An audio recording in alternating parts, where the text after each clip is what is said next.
విగ్రహం పెడితే పర్మిషన్ అడిగినా? మరి పర్మిషన్ సృష్టించిన వ్యక్తి బాబాసాహెబ్ అంబేద్కర్. ఆయనకి ఎందుకు పర్మిషన్ గుర్తొస్తున్నాయి? తిరుగుబాటు చేయాల్సిన అవసరం వచ్చింది. మిత్రులు గుర్తుపెట్టుకోండి. బాబాసాహెబ్ అంబేద్కర్ దగ్గరకు వస్తేనే గ్రామ పంచాయతీ దగ్గర నుంచి పడితే ప్రతి ఒక్కరు పర్మిషన్ అడుగుతారు.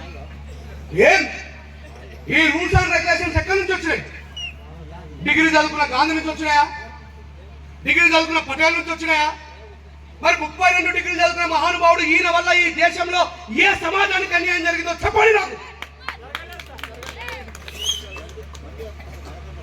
బాబాసాహెబ్ అంబేద్కర్ గారు ఎడ్యుకేషన్ ఇవ్వకపోతే ఇక్కడున్నటువంటి వ్యక్తులే మీ తాతలకు చదువు వస్తుందా? మన తండ్రులకు చదువు వస్తుందా? మరి మన తాతలకి మన తండ్రులకి రాని చదువుని మన వరకు చేర్చింది బాబాసాహెబ్ అంబేద్కర్ గారే.